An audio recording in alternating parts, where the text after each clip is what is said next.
And once we find our nationality and serve that nationality, we'll do for ourselves what needs to be done. Keep thinking it's games, you already know these beasts kill you on camera, leave you niggas dead in the streets. You're still handcuffed and bloody, but no 911 calls. Bystander effect in full effect, soul watching with y'all, mind blowing. Watching my people holding up traffic of innocent people. My people need to get their ass kicked. Marching and picketing is most cowardice and punkified, while dead bodies just multiply. Sisters killed in their cell, you claim it's hell. You raised and burned down your own community, not one police station. You love pork chops, but I see no police bacon. And when it comes to revolution, most of y'all are faking. All ethnic groups in this country understand they got a nationality, because you answer to such stupid words like black lives don't matter, but you still claim black. Rather film someone get choked out but won't choke back. And the one that uploads first face charges trumped up. What you think will happen when President Trump's up? More killing and murders of stateless herds. Hoods are concentration camps now, ghettos are burbs. Gun stores short on ammo, they're melting down church bells. Blacks seek shelter in temples where God doesn't dwell. That's why a foreigner can walk in and shoot up your service. Praying to invisible gods give you the curses. You pray to relinquish, that's none of my business. I suggest you nationalize with the quickness. I suggest you study law, stop with the bitch shit.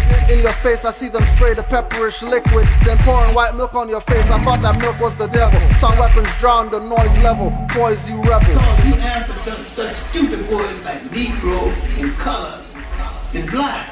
You have the no point that I'm nationality. making, blacks are mistaken. Call them highwaymen, not cracker pigs or bacon. Taking your tax dollars and riot gear, they relaxing. Cause in a black status, don't even think about a class action. Don't even think about rights being respected without getting injected. I see you infected. Then the same ones that violate the laws you re-elected. Your vote matters more than black lives, feel disrespected. Control the Negroes, looks tested and perfected. That's why about being black I'm skeptic and left it. My people are tripping, walking with arms like panthers who got nowhere in the 60s, so that's not the answer. And black leader, race war instigator puppets teach kill those who killed us as justice. But have they ever killed? I think not. If they did, it's hearsay, nobody to show. Yellow envelope, money in escrow, accounts overseas, not in democracies, live in hypocrisies. It's all de jure mockeries, bureaucracies, vampiric, but most can't hear it. It's only the attitude, the regalia is not clan spirit. Until my people wake up, your struggle for rights continue, and your children's organs end up on the elite menu. You love text but delete the messages more send you with no status. You're in the jurisdiction and venue of the same beast system you attempt to defeat. Only as Moors will you get them on the heels of their feet. Of the same beast system you attempt to defeat. Only as Moors will you get them on the heels of your feet. The name of a people must relate them instantaneously to land, history, and culture.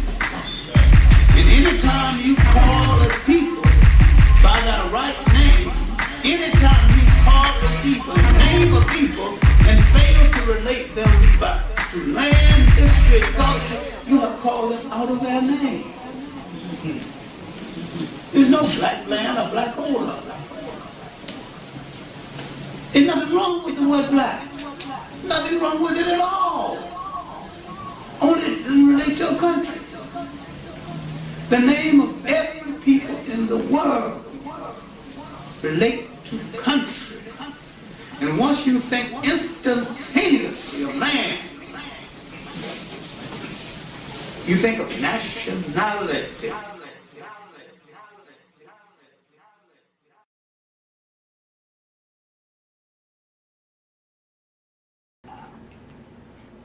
Islam to all the Moors, peace and love. Islam to all the Moors worldwide, and the 5 Moors online right now that don't do black time, always on time. Islam. We're here today doing our usual Tuesday Canaanland Moors class. Excuse the honking guy outside, I'm not sure what's up with him. We got, like I was saying earlier, you know, we got special guest today to intro class. Before we go there, we just wanted to put on the record some some books that you should probably consider getting. The first book that you should consider getting is The Dark Skull, 418, the world's most dangerous comic book, created, drawn, and written by our good brother and one of our master teachers, Asir the Duke of Tears. So make sure you go check that out. You know what I mean? You can see it's a heavyweight book, right? It's not small time. The second one we got to put out is First World Order by another one of our master teachers, Brother Alim L. Bey. You know, and as you can see, he has his BA, ADD, ADD, RMT, GS, GHP, and all the other stuff to qualify him to put out some literature, right? And again, once again, you know what I mean? You got good sized book for the Moors, written by another fellow Moorish American. Also, the book I don't have, we got to put out there, Pleasant Bay and Exhuming of a Nation. It's another good sized book, and now we have another one to add to the pile. And the book that we're adding to the pile, or we're going to talk about today, is Moors and Masonry by another one of our master teachers, Brother Abdullah L. Talib Mozi Bey. Now, for those who don't know, this has been a book that's been supposed to come out a long time ago, and you know, the information is just so extensive that the book couldn't come out before it was supposed to come out. So it's available now, Moors and Masonry. Make sure you pick it up, show support, and we are gonna intro our class with the good brother, Brother Abdullah L. Talib Mozi Bey. Islam, more. Islam. Islam. How are you doing today, bro?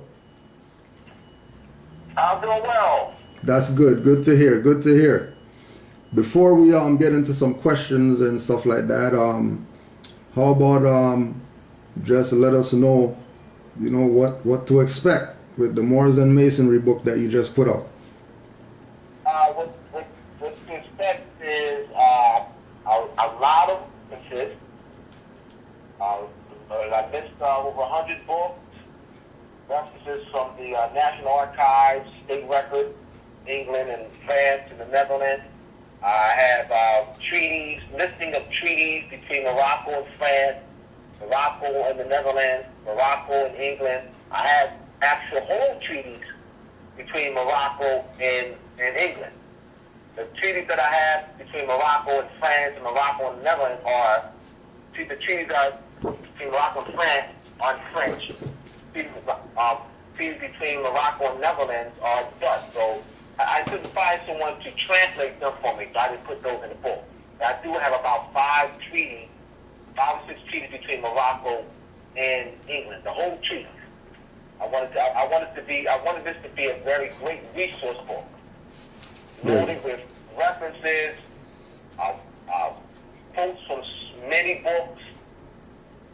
So I'm very, I put a lot of work into this. I wanted this to be a book whereby people can get this book and do further research, or take materials from the book and do lessons and write their own book. They can write booklets, articles.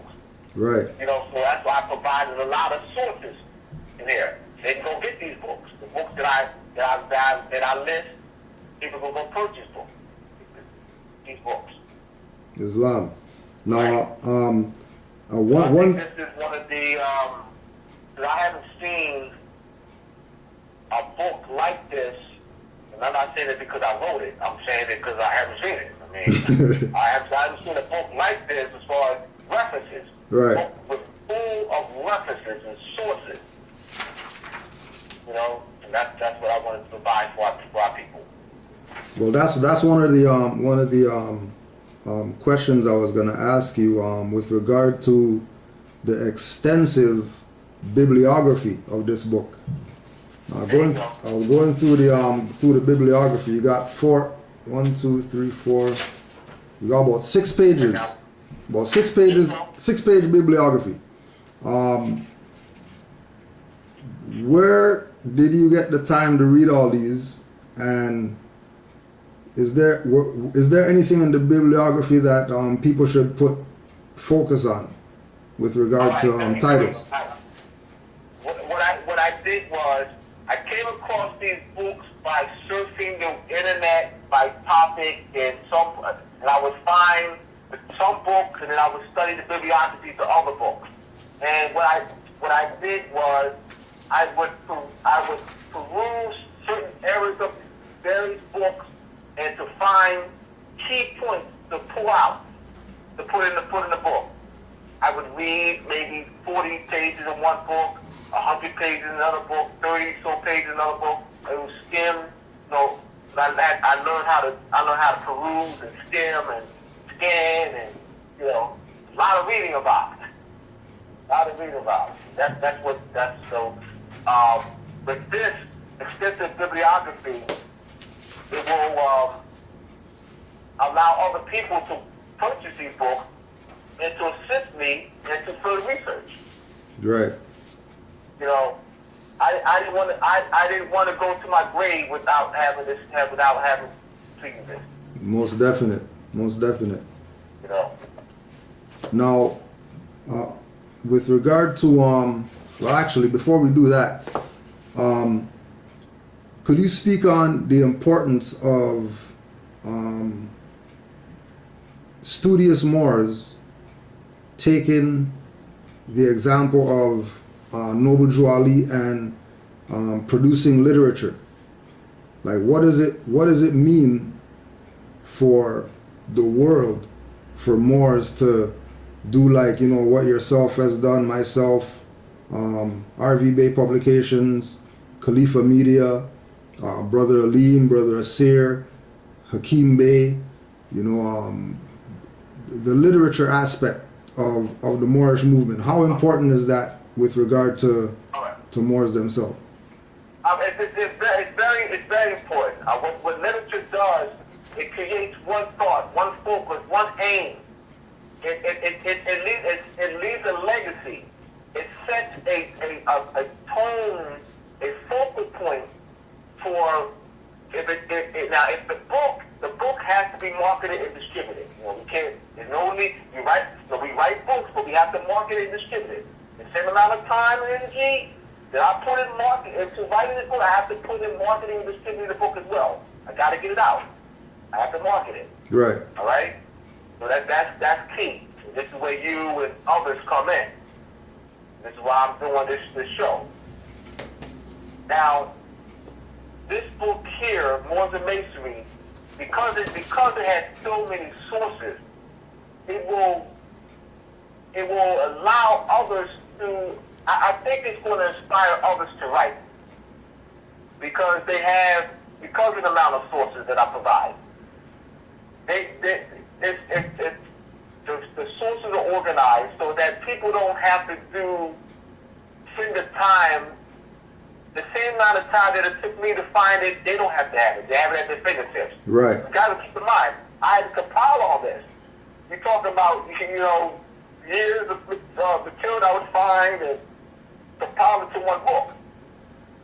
So it makes it easier. It's like I said, it's a legacy. It makes it easier for others, somebody like yourself, Joe, to take material in the book, right, and produce an article. Right. You can focus on one point in the book. For example, you can focus on the Imperial Divan. You can focus on areas of people, the tribute keys. You can focus on areas of ransom payments made to us. So you can just do an article on that. And I have materials here, like I said, the sources are there to provide that. And that was my thinking all along. And that's why I put the treaties in the book so people could actually read the treaties in their entirety. Right. Now, when I I'm just I didn't even get to the front or the start of the book yet. I just hit just skimming through it right now. I just hit the page, Moors and Masonry, Abdullah L. Talib Bey illustrations and all that. Prior to that, you have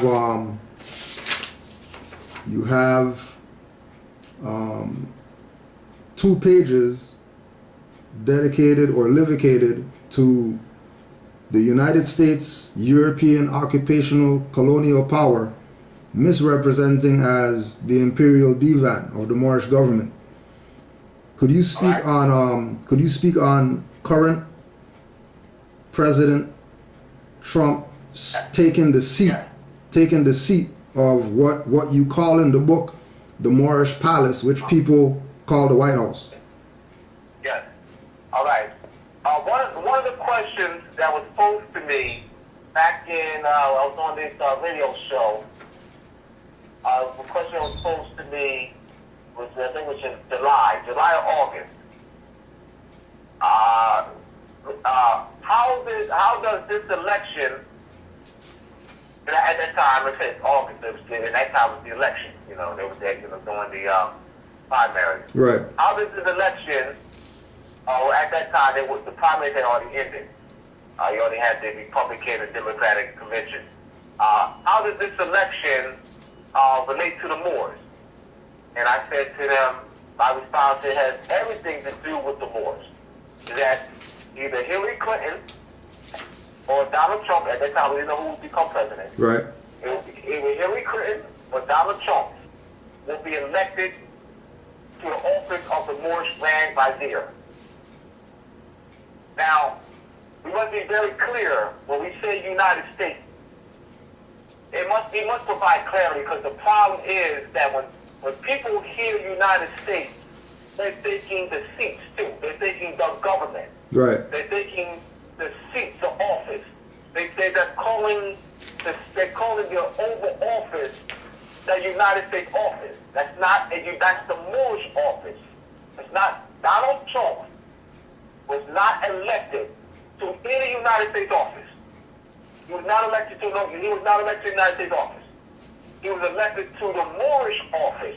He was elected to the office of the Moorish Grand Vizier. The structure that the Europeans are operating today was something that we set up. This structure has been in place for a couple thousand years. You have the Pure Divan, the Shriners, the ancient Arabic order of the nobles of the mystic shrine, used the title Imperial Divan as the structure of their organization. And you'll see in treaties that I have in the book, the word divan is referenced in treaties. I'm looking for one of the references to is D-I-V-A-N, and the ancient Arabic order of the Noble Mystic Shrine uses that title, and their divan is actually the Europeans substituted the presidential cabinet and substituted the Pure Divan with presidential cabinet. So the Pure Divan the structure is there.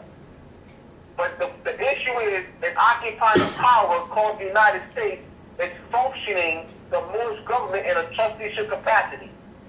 That same structure we put in place, they did not. They just simply substituted. So you have the presidential cabinet, which is the Pure Divan, and the head of their Pure Divan is the Grand Vizier. So Donald Trump is functioning as the Grand Vizier. But they don't use that title, they use the title president. And he has his viziers, right, that he calls secretary, or so they substituted vizier, W-I-Z-I-R, V-I-Z-I-R, V-I-Z-I-E-R, variation, Persian, Arabic. So we use vizier, they now use secretary. The same structure, family, same structure. No, go ahead, man. Go ahead. All right, so this is actually shown at the beginning of the book, and also within the title book, the same outline.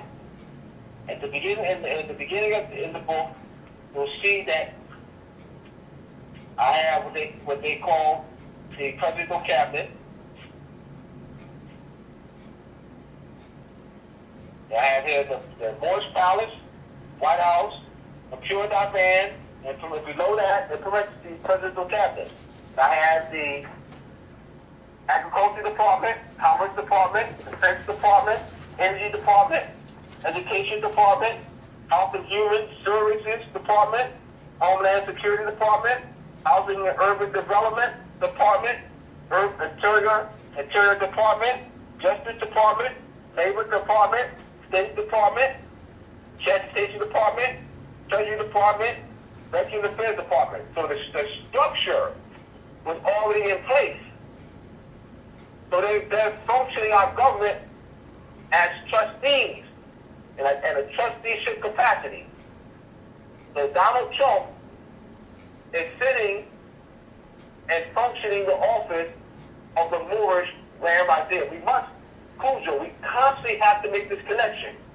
We just can't say United States, constantly United States, the United States, the United States, the United States. You got to keep in mind, my brothers and sisters, millions of our people think that the government, that the seat is the United States. So you've got to clarify that. So when you say United States, clarify that it's still, they're taking the seat. Yeah, Donald Trump, he was elected to the seat of the United States. No, he was elected to the seat of the Moorish government, the seat of the Moorish Grand Vizier. Donald Trump is the United States representative. We have the United States representatives. If we were watching C-SPAN, and we were watching, they're at Capitol Hill, and there you have the House of Representatives. They also have the Senate. So they're in session, right? It says, I'm watching C-SPAN, right? And it says, the United States is in session. Now, that must be clarified, because the mass of the people, millions of people, because they've been indoctrinated with the false history, you already know what they're going to do. You already know what their thinking is, that the seat that they're sitting in is also United States. That's not the case. So while you watch the C-SPAN, they're sitting in seats. Europeans, you have a few, now more they were classified as black, Negro colored. They're sitting in a seat. They have their own office, and we think that the office is United States. That's the problem by saying United States without clarification. We must talk the true history. We must put our people back in its place. On the book cover, I had the picture of the Moorish landmass, the central part of North America, what they falsely call the United States, where they say that's the United States map. And superimposed over that landmass, what the world falsely knows, they call the United States because of European indoctrination, and the Moorish flag, which is a red field with a 5-pointed green star. On the upper left corner of the landmass, I have the Moorish fez. On the upper right corner, I have the Great Seal on the back of the 1 note, what people falsely call the $1 bill. You have that pyramid. You take out that pyramid, take out that 1 note, what people falsely, because of European indoctrination, called the $1 bill, you'll see that pyramid, that Great Seal pyramid. I have that upper right-hand corner. Surrounding the landmass in an arc, I have 6 nationalized Moors wearing turban and fezzes. And they Rasaraya, Zen, Rakaya, Chedra, Tariq Bey, Hanifa Hill. So they're in arc.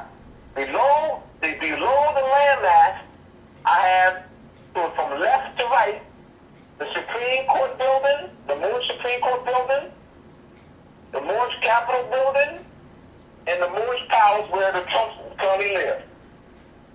And below them, I have 4 European, three grand monarchs, 3 past grand monarchs, and 1 imperial potentate. The grand monarchs are that's the mystic order of the Veiled Prophet of the Chanted Realm, established in Hamilton, New York in 1850. And on the fez of one of the grand monarchs, past grand monarchs, is Muslim.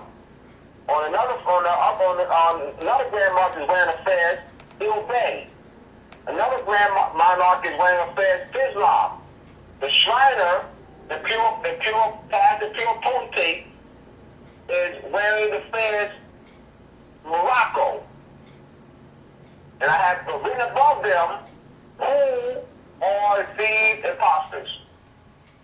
So this picture, this book cover, puts us in our rightful place. We must constantly do this. Now, with regard to our rightful place, there's some photographs in the book relative to the parade in Indianapolis. Yes. How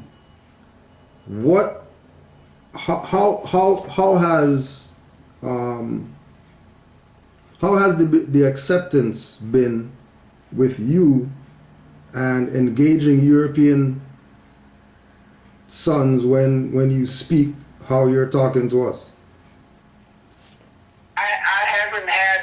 I've had opportunity to speak to our brothers, sisters, or Masonry stars. I have not had the opportunity to speak to European Masons and stars. No. Could we? Maybe you could speak on this. Could we expect that their response is going to be similar to the response that Brother Taj got when he wrote the rebuttal to the mate?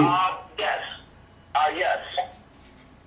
If you, I'm not sure. People might not have heard that story. If you could talk about that a bit.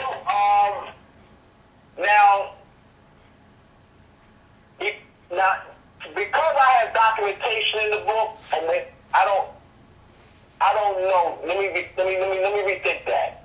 All right. Let me rethink that. All right. Let me rethink that because you gotta. See, we talk about the response. Let's talk about Taj's article. Right. Let's talk about Taj's article. That's not first. Taj did not have any documentation in the article. He was an article, but there was no references mentioned in the article. Right. All right, so that's one. I have loads, as you see, you have to put in your hand, loads of documentation, loads of books referenced in this article. Right. That makes a big difference, family. Trust me.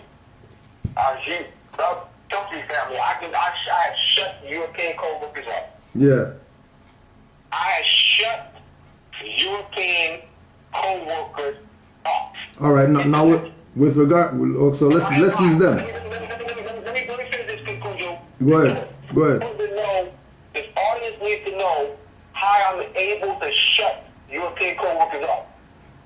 What I do, I present references. I'm not just brewing, y'all. I'm not just talking. I say, I do this. This is what I do. According to Robert Davis, professor of Italian Renaissance history, Ohio State University, the enslavement of Europeans doesn't fit the general theme of European world conquest and colonization that is central to scholarship on the early modern era. I want y'all to follow me, y'all. Follow my pattern. According to Linda Colony, according to Robert Davis, according to Stanley Poole, according to Christine Woodard, and I named the colleges, named the universities. Europeans respect that. Because that's what they follow. If I wrote this book with no references, it would not be nearly as strong. Right.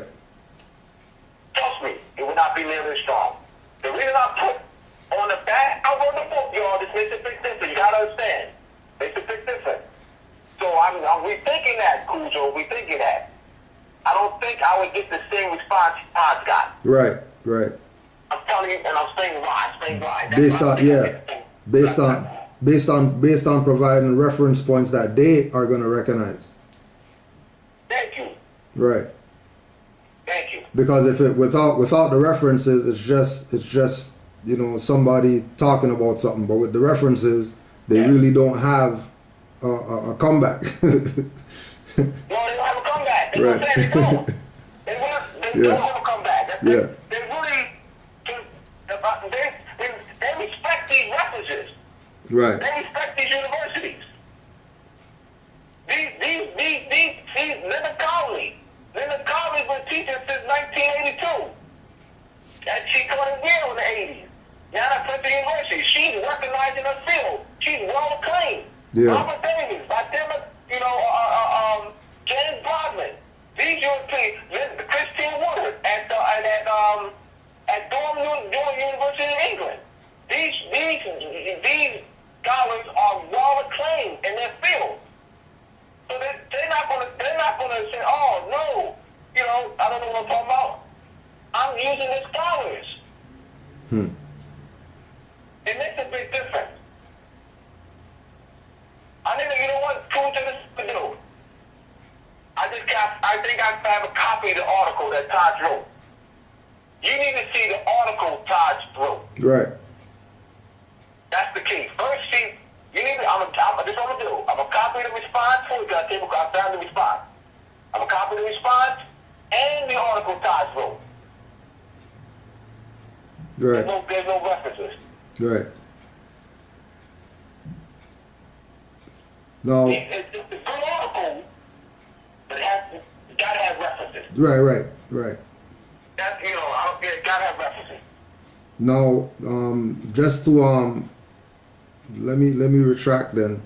So, how has the response been by the Prince Hall Masons when? Very good, bro. Very good. I'm going to. Great question. I'm going to St. Louis. They're working it out right now. I haven't had Masonic contact in St. Louis for the past 2.5 years, and he has the book. He shared it with the Grand Master, the Worship Master, and the Pat and the Secretary. And so he now has help, and they're working and now talking to others. These are the Prince Hall, the Missouri Prince Hall Grand Lodge is in St. Louis. The Grand Lodge building, there's about 20. There's 20 lodges that have their meetings there. Now I won't be speaking to one lodge. I will speak to lodges. So when I go to St. Louis, I will be speaking to lodges, not one lodge. Right. I was speaking to chapters, not one chapter.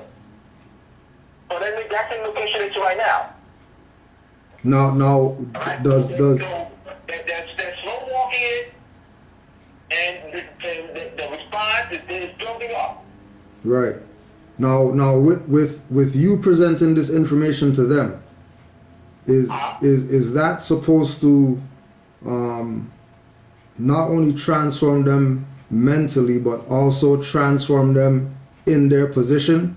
Because I know individuals who are in the lodge and their perspective is that Europeans brought it and stuff like that. Like Europeans put them on to be Masons. But based on... No, go ahead. The question, Cujo, that I will pose to you is, why do they have that perspective? Yes, our brothers and sisters I have that perspective. Why? Why do they think that Mason started in 1717 in England? Why do they have that perspective? Because they've been indoctrinated. They have not had any other sources. What this does, Cujo, by showing them the word "divan" and treated in 1662 and treated in 1664, by showing Shriner, when I go to this, come on, y'all, when I go to Kansas City for the Imperial Grand Session, that's the brothers, the Prince Hall Imperial Grand Session of Shriners will be in Kansas City in August. When I show them, when I have my display board and everything, the treaties, excerpt of the article with the word I ran in the treaty, I'm going to get their attention. Right. They think that the origin of the Imperial Divan is with the shrine. I'm going to prove to them through documentary evidence that it's not. I'm going to prove to them through documentary. It makes a big difference, family. It makes a big difference. It makes a big difference in my saying it. If I can show it, I'll get their attention. The reason I'm getting their attention is because I'm showing it. Sources make a big difference, family. I'm telling you. Same thing you're saying about making sure that when we engage people with this information, regardless of the level of it, that we have sources to show them, opposed to just talking from knowledge. Exactly. If I'm out there saying, well, the pure Divan comes from Moors. That's it. I'm just talking. Right. I'm talking. I could be more effective. Not that I wouldn't be effective. I could be more effective by showing sources. By doing either PowerPoint or while I'm there, what I can do, this is what I will do. I can have on a poster size excerpts of maybe two or three different treaties with the word I ran highlighted in color. Right. You know? Right? So they can actually see what that does. They'll get their attention. Yeah. Because that's something that's... They see the rock of England. Right. And they see the word I ran highlighted. That makes a big difference. Now what about the ones that you visited in the past? Have they reached out to you after the fact with Absolutely. Robert Newby, who was active at the time when I spoke at his lodge, the King Solomon Grand Lodge in D.C. He was the Grand Master. He's now past the Master. What he did was, when I put out the Moroccan Star newspaper, he mailed that to high-ranking Masons all over the country. Wow. That he knows. Fitch, who is the Grand Master of the Prince Hall in North Carolina, he heard about me because of that. So my name is being bandied around because of the Moroccan Star, my being on Senator TV, now Moors and Basics that come as out now. So producing literature with verified sources will make a big difference. What it does, what literature does, gives you respectability. Right. No, because my head's tingling right now because I'm having this thought about these Prince Hall Masons realizing the truth about their connection to the nationality and birthrights and their disconnection from the shrine. Like what, from your opinion, what should this do to those individuals of sound mind that are brothers and sisters that are, in the Lodge, Eastern Stars or whatever, and they're coming into this information? All right. I'm not, when I present this information, Cujo, I am not going to show them how they're disconnected from the shrine. I'm going to show them, what I'm showing through documentary evidence, Cujo, is that the shrine, that the structure of the shrine came from them. Right. So that's a connection. Right. So they're already connected to that.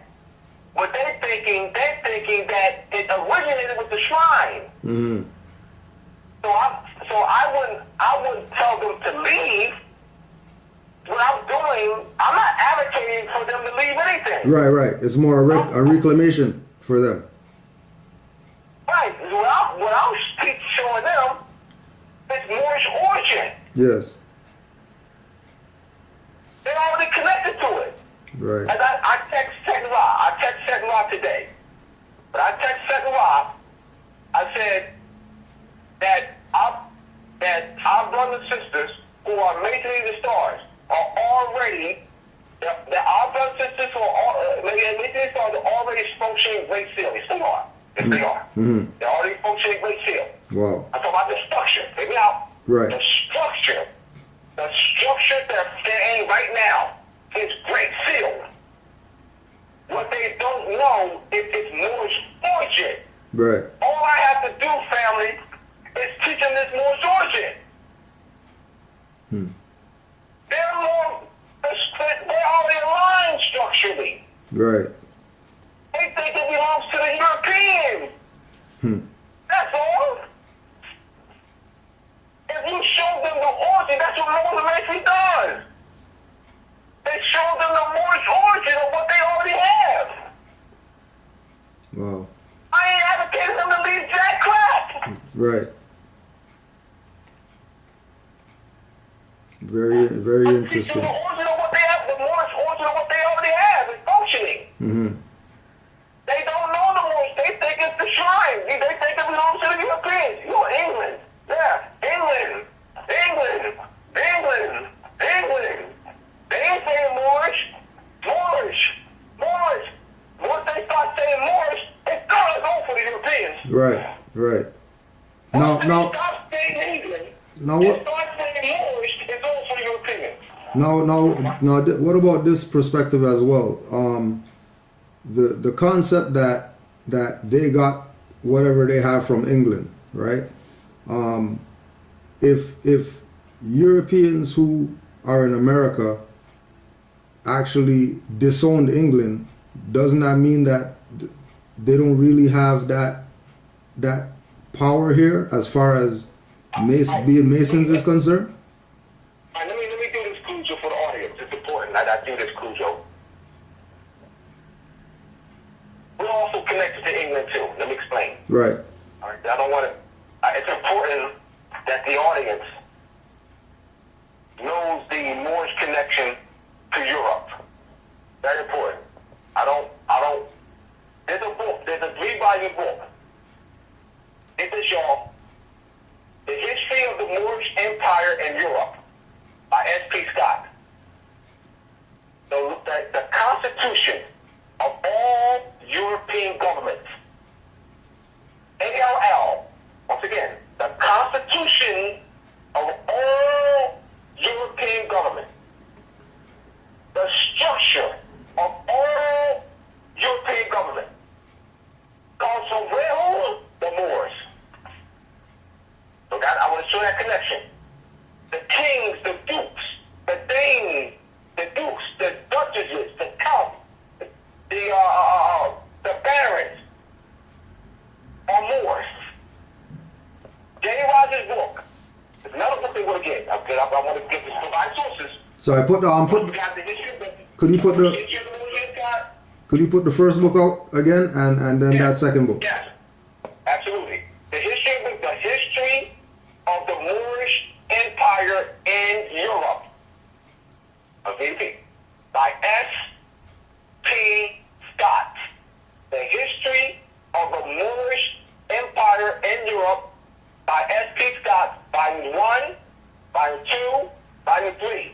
You go to Forgotten Books. Google Forgotten Books. Google the book. Forgotten Books. You can get all 3 volumes for 66 new. Okay, Forgotten Books is a company that prints out-of-print books. They put rare books. They put this book. S.P. Scott wrote the volumes in 1890. They published it in 1890. It took him years to write it. Now, he didn't write it in 1890. Each book is thick. Now, he didn't write the book. He didn't write. Trust me. He talking about life. That's a life's work. Yeah. Right? Now, we'll tell you another book. James Rogers' book. It's important to understand the Moorish connection to Europe. Too. That's, James Rogers' book, Nature Knows No Color Line.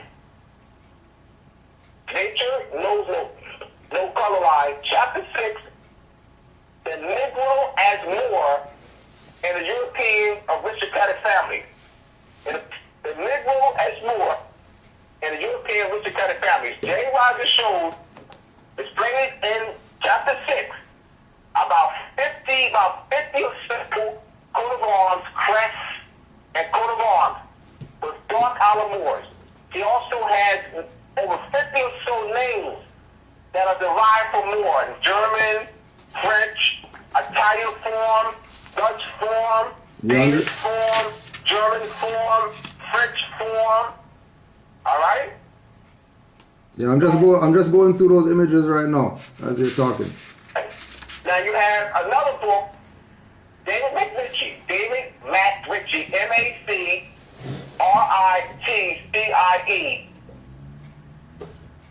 Ancient and Modern Britain, B-R-I-T-O-N, Ancient and Modern Britain, volumes 1 and 2. He shows through ethnography studies, ethnological studies, that the name Dublin, Ireland, etymologically, the name Dublin means dark. Douglas means dark. A famous Scottish clan. A huge Scottish clan, the Douglas clan. It means dark. The word Scotland, land of the darks. Translate Scotland, land of the darks. Dublin, land of the darks.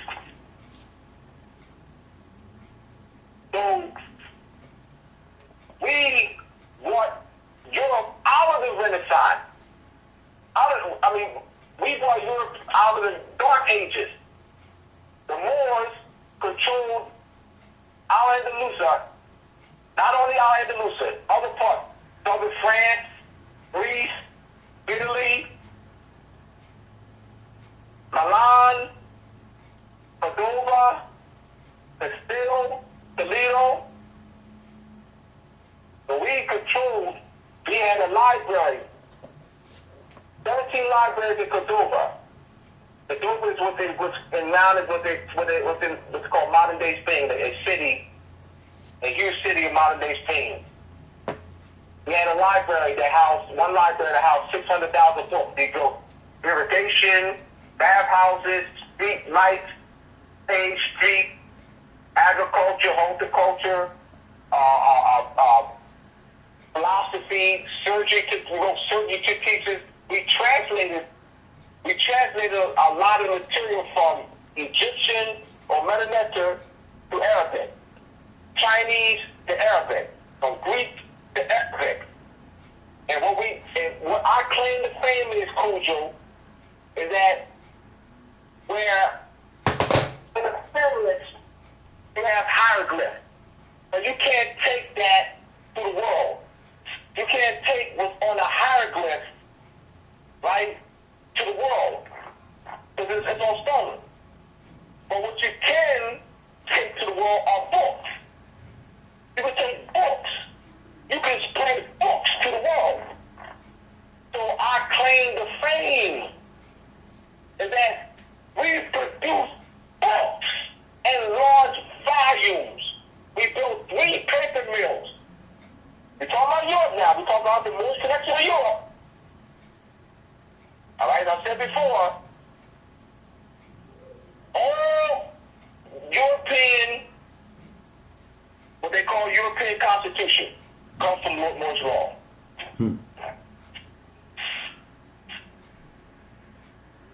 Wow. We're the mother. Islam. All right, there was a couple there was some statements and some questions that I saw online today that I figured I'll just ask you since. Another book, real quick. Go ahead. The Golden Age of the Moors, very important. The Golden Age of the Moors, edited by Ira Certifer. It's a compilation of 22 articles, and the back of the book is 40 pages. You thought my bibliography is extensive? 40 pages of bibliography. 40 pages. Medical theses, we wrote 30 or so medical surgery theses. Poetry, philosophy, mathematics, architecture. And we And since you brought up Golden Age of the Moor, I'm also going to put out there Othello's Children in the New World by Jose Pimienta Bey. Yeah. That is a dissertation from my PhD from Temple University. Right. Mm-hmm. Okay, so there was a question online today. If you can just address this best you can. The individual said, I find this interesting that a Christian pastor said that the fez is a symbol to all Christians and Jews, meaning beware of the death. When somebody has it on, they represent a time in Fez, Morocco, when the Muslims slaughtered all Christians and Jews for not accepting Allah, the moon god, and when the blood rose from the bodies of the Muslims, the Muslims dipped their turbans and fezzes in the blood and put it on their head as a sign. Is that that's not accurate. All right. Please make it accurate. All right, make it accurate. All right, because yes, we did that. We had wars with the Europeans, with Castile, with you're looking at and with the 1000, 1100, the Crusade period. But to say that we slaughtered what we did in let's take Scott's book. And also there's a bibliography, there's a YouTube, I'm going to just add this as support. A YouTube video, a documentary on YouTube by Bentley Hughes, a historian, a European historian, Bentley Hughes. It's called When the Moors Ruled Europe. It's documented on YouTube, When the Moors Ruled Europe. The historian Bentley Hughes, she interviews several historians throughout the documentary. It aired on BBC and maybe about 15 years ago. Right. All right? And what she says is that, we had medical teachers, they actually show you medical books written in Arabic. So this slaughtering wholesale of Europeans, we educated Europeans. Wealthy Europeans, poor Europeans were able, throughout Europe, people flocked from all of Europe to Cordova. Cordova was the educational center of not just what they call modern-day Spain. Cordova was the educational center of all of Europe. And I said 17 libraries in Cordova. One library housed over 600,000 books. We made education affordable even to poor Europeans. You said 600,000? 600,000 books in one library in Cordova. That is inaccurate, bro. For real. Now, let me say this though, Pujo. Moulay Ismail, he was the Emperor of Morocco from 1667 to 1729. And he reigned for about 72 years. 1667 to 1729.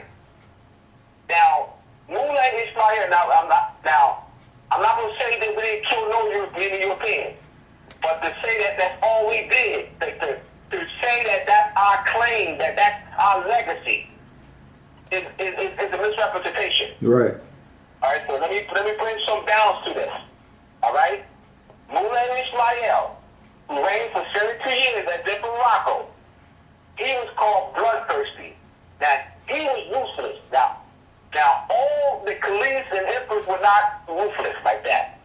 All right, so we don't want to take Moulay Ismail, who was ruthless, who cut European heads off, who slaughtered, yes, he did that, but all the caliphs and emirs were not like that. All right, so we'll bring some balance to this. Right. All right? So this wholesale of slaughtering, and that's all we Absolutely not. Absolutely not. I gave you all sources to look at. Right. Yeah. Point of having us have sources. Yeah. All right. Next question. And thank you for that answer. Oh, yeah, no problem, fam. This was from quote unquote unconscious Moor. So black folk, you're gonna have to do some correcting in this one because they're talking. Yeah, I know.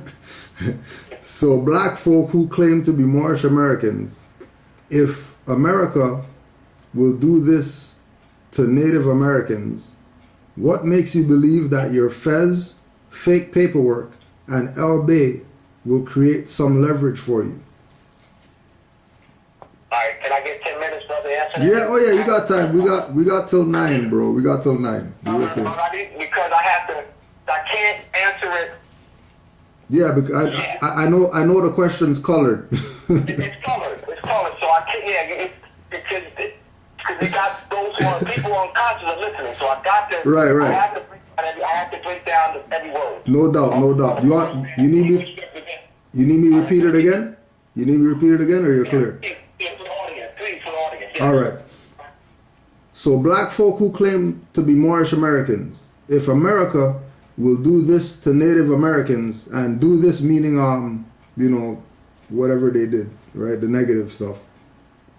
What makes you believe, Moorish Americans, what makes you believe your fez, fake paperwork, and El Bey will create some leverage for you against these colonists who did whatever to the Native Americans? I love the question, and I would like for you to text that question to me, Cujo. All right. I can, if we get a chance, just text it to me, because I want to, even though the question is colored, I think it's a good question. I mean, it gives us an opportunity to clarify things. That's why I like the question. Right. That's why I like the question. That's why I want you to text it to me, because that's something I can actually start a lecture with that question. Well, actually, I'll email it to you, since I have the back of the book right next to me with the email. All right. Yeah, so this, email it to me. Yeah. Please, all right. Well, you can go ahead, more. All right. Let me. All right. Let's first qualify. Let's first explain America. All right. Now, because of European Reconstructed history, European engineering, people, the general public, millions, both European and Asiatic, more classified as black, nigger, colored, Latino, Spanish, African American, in the United States Census Bureau, West African, West Indian, and the doctrine into believing that the name American applies to Europeans, that the name American is interchangeable with the generic term United States. You often hear people say, I'm an American. I'm a United States citizen.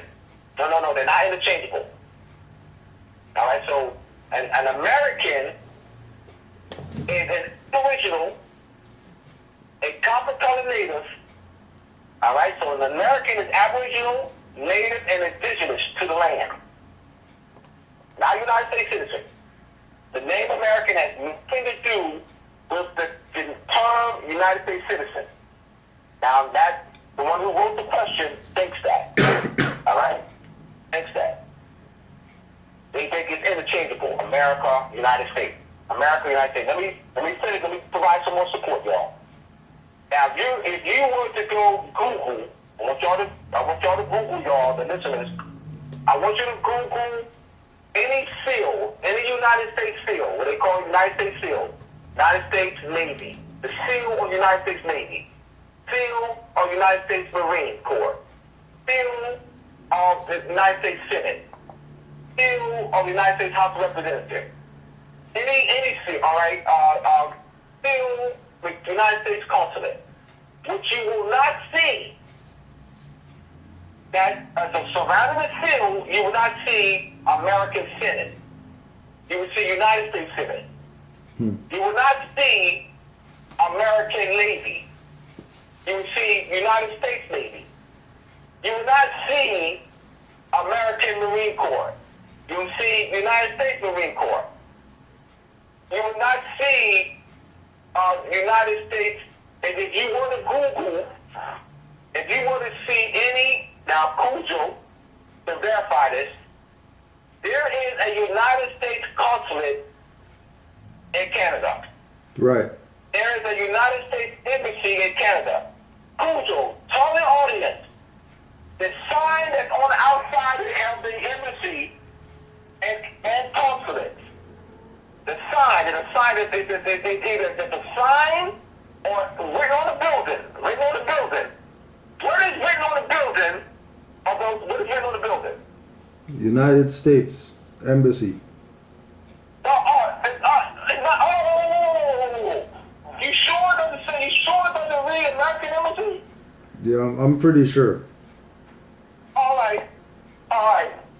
So I have to present this to people so they can see this. All right. They only say it publicly, but not officially. I'm showing them that they don't use the name American as in American Senate, as in American consulate, as in American embassy, as an American Navy. They don't use it like that officially. They only say it in public addresses. There's an organization in American States. This is very personal. I need time. There is an organization called the Organization of American States, OAS. The member states, we're trying to Google the Organization of the American States, the member states of the Organization of the American States. You want to see what? Guam. You want to see St. Thomas, St. Vincent, St. Kitts and Nevis, Cuba, Dominican Republic, Commonwealth of Dominica, El Salvador, Colombia, Argentina, Belize, Bolivia, Guyana, Grenada, Suriname. You're not going to see as members of the Organization of American States. You're not going to see listed North Carolina, South Carolina, Virginia, Maryland, Connecticut, Delaware, Florida. You're not going to see that.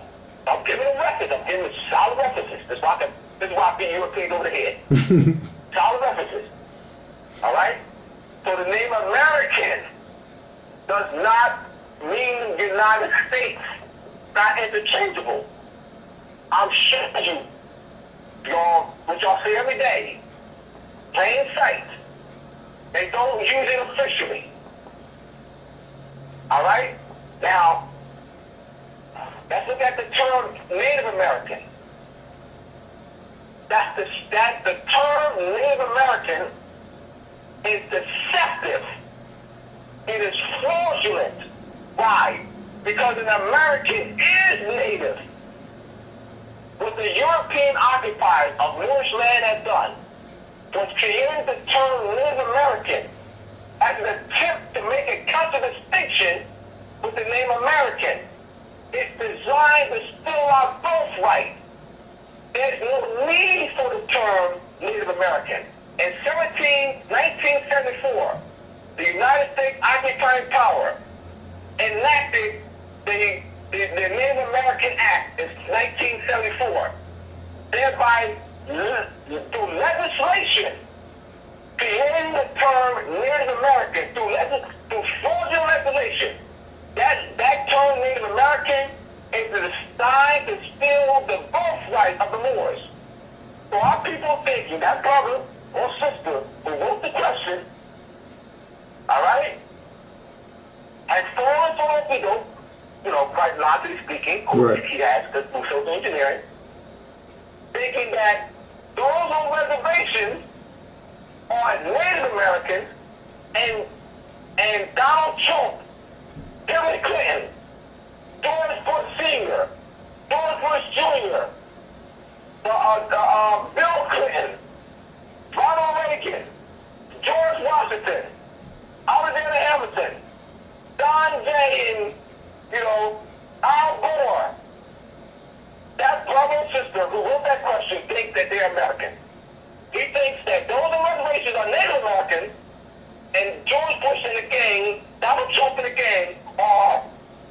kids in the game are American. Right. All right, let's just clarify. So we got to clarify. All right? That's another point of clarification. Black. Black is our people are classified black. Black is not a nationality.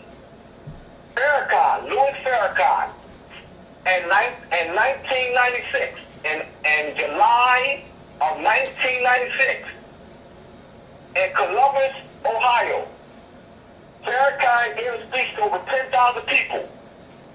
He said this: black is used for inanimate objects. Negro sabato, black shoe.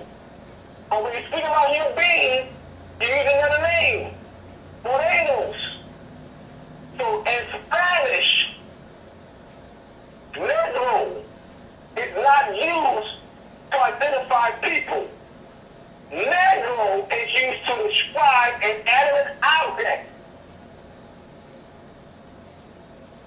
They use morenos to identify people, but they don't use negro to identify people. Farrakhan's clear on that. But he calls people black though. Yes, he did. Yes, he did. In fact, after he gave that whole expose, he said, "Yeah, these are black people." He did. He did that 20 years ago. 21 years ago.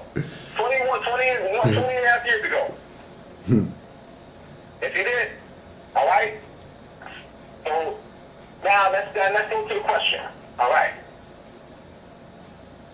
Now, that brother or sister,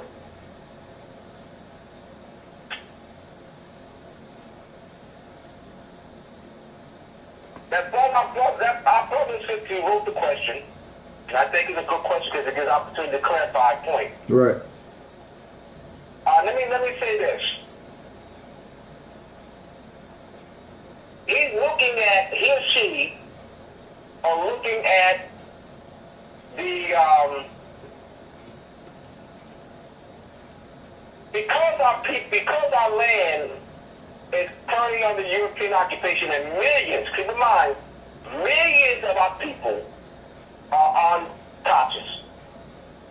Millions. The nationality issue, right? Because the reason why this movement, let me go here because I think this is the reason why this Moorish movement, which is 104 years old. This Moorish movement is 104 years old. And the reason why this Moorish movement is several reasons. But one of the main reasons that why this Moorish movement is not as far along as it should be based on the number of years that's been in existence, 104 years, is that you have the Moorish Science Temple that has been infiltrated.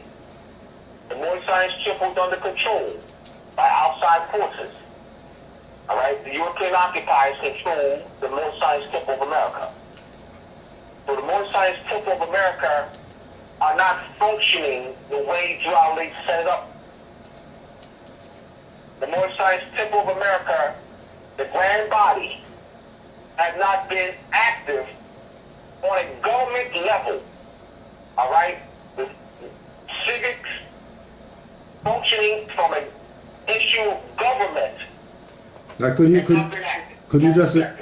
just elaborate on that a little bit as far as what do you mean by active on a governmental level? All right. The chiefs that are in place to make law, the grand body, grand governors. When I say active on a level of issues of Moors who are in jail, they have not acted as going to see about them. They have not addressed the issue of our people being denationalized. They have not addressed the grand body, the grand governing body, has not addressed the occupying power called the United States. That of the wholesale denationalization of our people. They have not put out a newspaper to educate our people in large numbers relative to their nationality birthright. They have not taught government structure, which is civics, the science of government. You know, relative to their rights, understand, you know, what nationality is. Those things have not been done. They have not developed schools. As Julie said, every time we should have a school. Julie put out a newspaper. What happened to the newspaper? So this brother or sister is observing the small activity. I mean, this activity should be on a large scale. This Moorish activity of nationality, talk that take books and issues of supremacy should be on a large scale. It's not. So the one who wrote the question doesn't see himself as a Moor. He thinks he's black.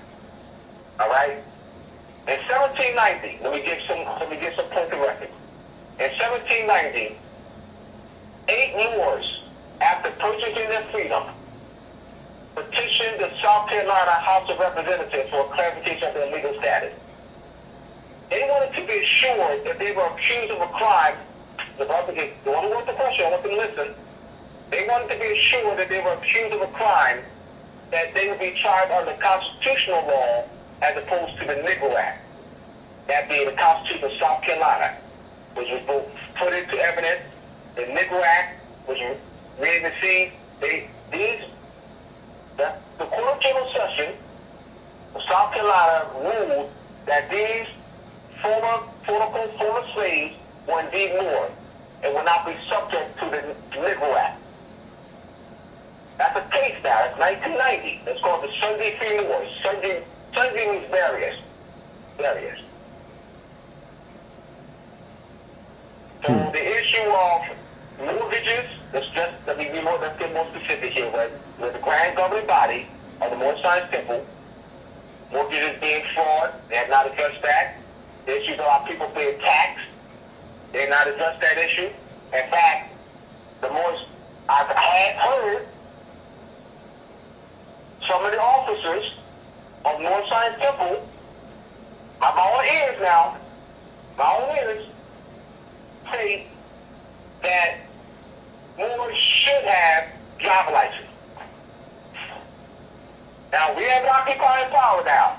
They have not just the issue of occupation, issues of fraudulent mortgages,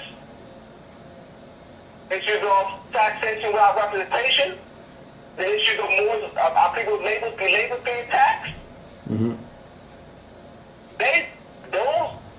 Those in leadership position of the Moorish Science Temple teach that taxes on their wages, people's wages, is lawful. Those in the Moorish Science Temple, the leadership, teach that having a driver license is lawful, and not having one is unlawful. They teach in the Moorish Science Temple, operating a vehicle without a driver license from the European occupiers is a crime. That's what they teach. Oh, and we'll just say some, just so we don't throw everybody under the bus. Yes, stop. Thank you. Say some. Thank you for that. No worries.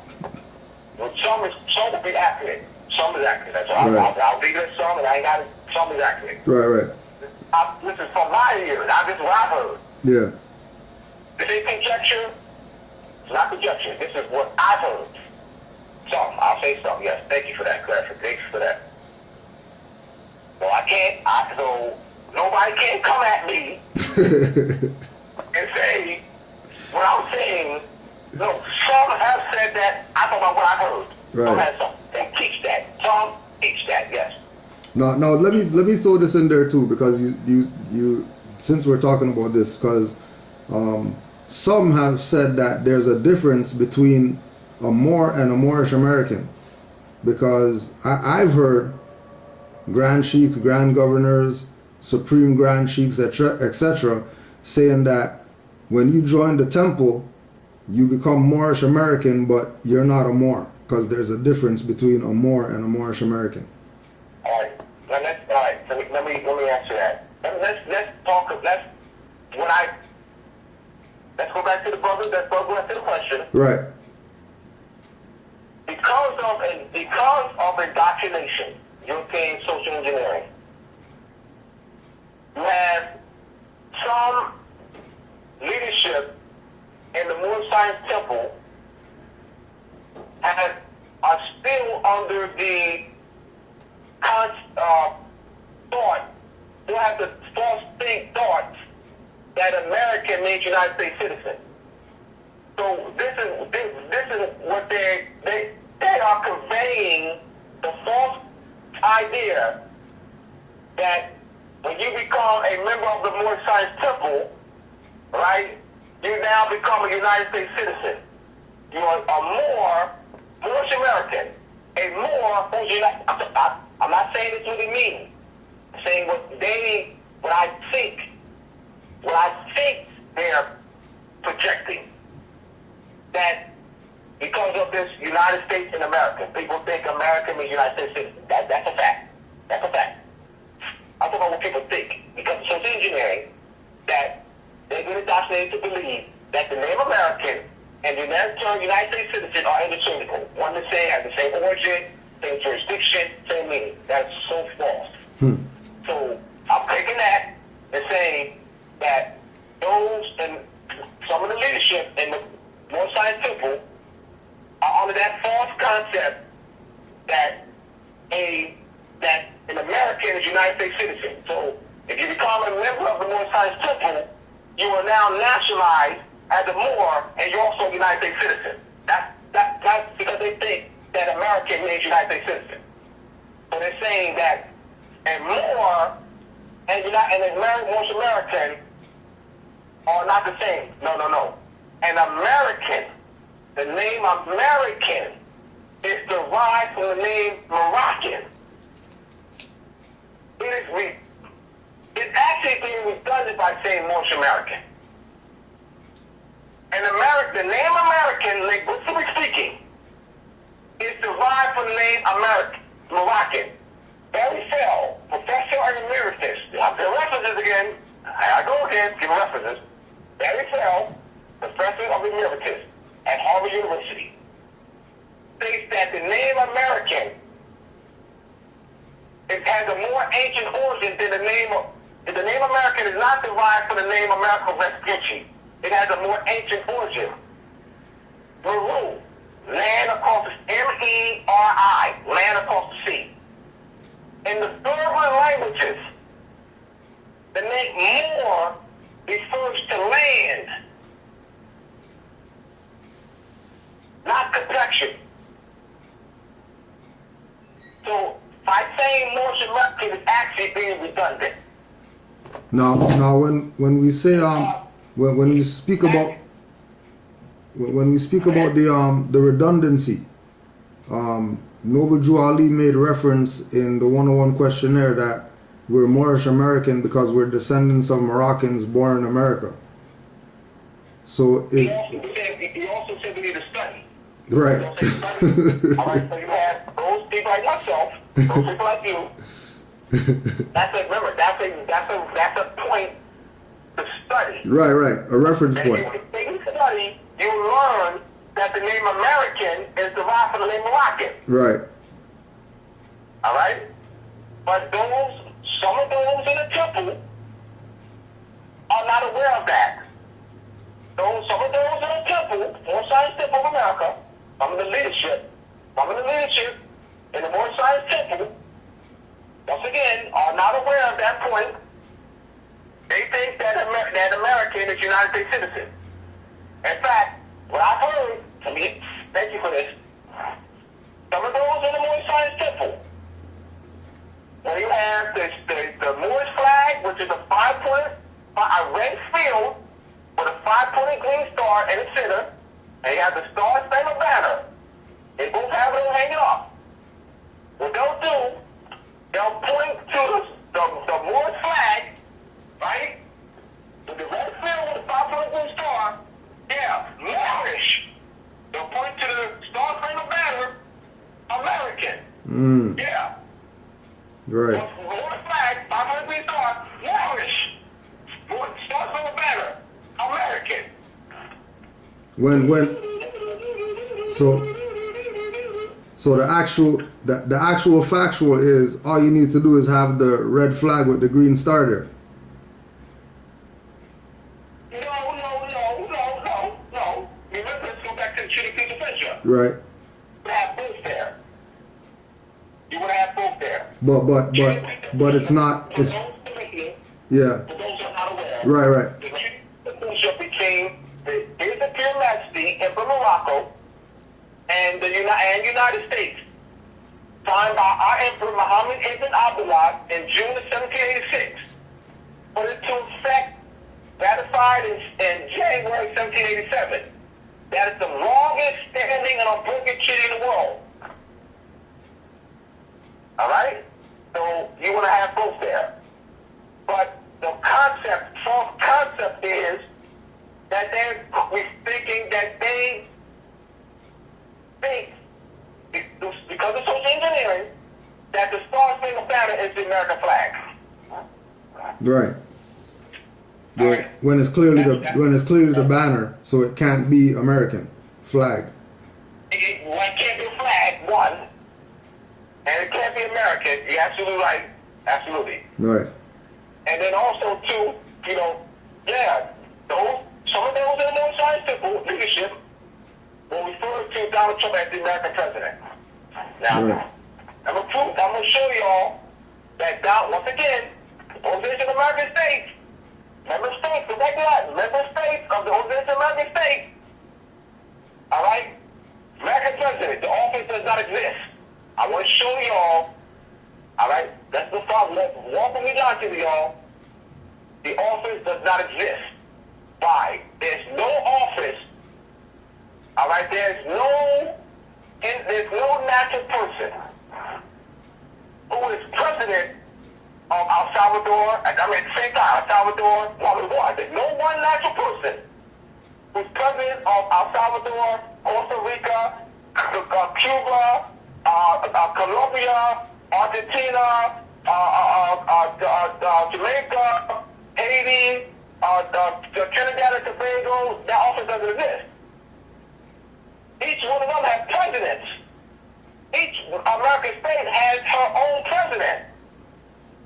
There's no one office or one natural person that's president of them all. Right. Donald Trump is not the American president. The office doesn't exist.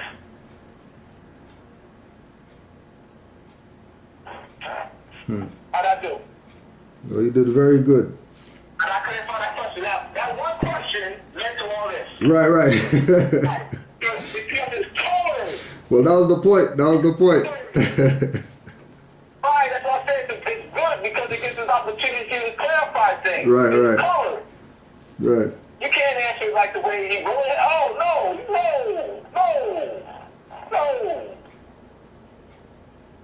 Most definite. Well, I'm holding up the book right now, so if you can let the family know how they can acquire the book, and if you have any closing remarks with regard to anything we spoke about or whatever else. Man, I want to thank you for this opportunity, man, to share with the family. You know, anytime I get a chance, I love it, man. I love it. Oh, Islam. Let me put this out there quick, fast. I want to say Islam to Brother Mario L. Bey.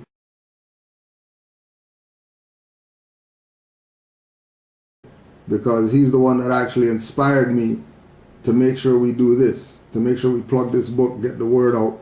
You know what I mean? Because he had an interview with you, and I was watching that this morning. Yes, you did. And, I was at Columbus, Ohio, to that sister, I'm a two-line brother, I died home. Right. And that was the day of my book signing. All and right. It was like 10 o'clock in the morning. Yeah. When we did that. Like I was eating breakfast at the time. Yeah, that's right. Yeah. Yeah. Had to get it in. Most definitely. The book is titled Moors and Masonry, and my website is moorishcivilletter.net. I'm in the process of having another website built, it's a one-pager called moorishandmasonry.org. So that's going to be about a month. That'll be up. And all right, let me give this plug. moorishandmasonry.org will be my new, will be an additional website. On moorishandmasonry.org is where you can, where I'm a director to order the book and the PDF version. You may get the book in 5 minutes. Right. They order the book and say you may get the book in 5 minutes. PDF file. That will be on moorishandmasonry.org. That's in the process of being, so I need about not a month. All right, I have somebody who actually, Josh, who laid out Moors and Masonry, is going to be working on that for me. You know, I talked to him, we texted there, told him I need his help with that to get that going so we can have the PDF version available so people can have access to it throughout the world. Right. And access to it in that 5-10 minutes throughout the world. All right, so it'll be the PDF version as well as the buttons to get the hard copy, the hard copy. Right. All right? That'll be moorishandmasonry.org. That'll be about 3 weeks to a month. All right? Right now, to order the book, you have to go to my, there is no button on there because I was trying to get that already up so people can go to the site to get the book. In the meantime, you're going to go to my website, moorishcivilletter.net. That's moorishcivilletter.net. Once again, moorishcivilletter.net is one L. moorishcivilletter.net. Go to the video page of the website. At the bottom of the video page is a donate button. It's $50 for the book and $7 for mailing. Once again, you go to moorishcivilletter.net, the video page, click on the video page. At the bottom of the video page, you'll see the donate button. So until I get that site, moorishandmasonry.org up, and you'll be able to get the PDF file, that's, like I said, about a month that'll be up. And I'll be directing people to that site. And the cost of the book and yes, $50 for the book and $7 for mailing. So 57 total. $50 for the book and $7 for mailing. All right. All right. I want to thank you, Cruiser, for giving me this opportunity to clarify some points, you know, to share with the family. And of course, you know, we'll be uploading this to YouTube as well, so you know, to get that word spread a little further. Yeah. Absolutely. Oh yeah, and one more thing, brother Bakari asked, if you could quickly deal with the Scottish Rite. I'm just looking for the question. All right, Scottish Rite. That's the title that the Scottish Rite use. Sovereign Grand Commander. Yeah, the 33rd. Yeah. Yeah, sorry, Scottish Rite. The Sovereign Grand Commander, the title.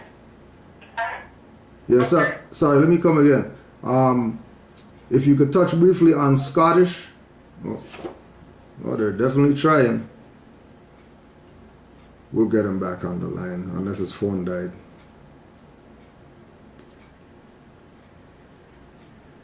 Mailbox belonging to. Oh, there it is. Maybe we ran his battery out.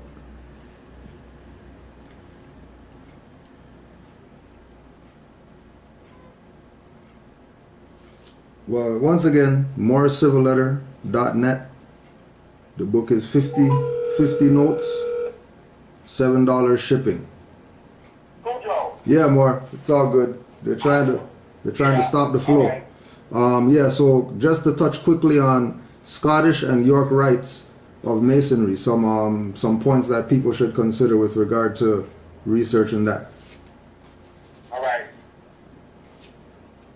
Those are two houses. They're called two houses. You have the Scottish Rites Order and the York Rites Order. The Scottish Scottish Rites Order uses the title as the head, the Sovereign Grand Commander. Now, Sovereign Grand Commander is actually a title that belongs to us. It is emblematic of the title Emperor. So they use the title Sovereign Grand Commander. Now, the Scottish Rites use the double-headed eagle. And that double-headed eagle represents the right and left hemisphere of the brain. And in the right and left hemisphere of the brain sits you have your pineal gland sits in that right and left hemisphere of the brain.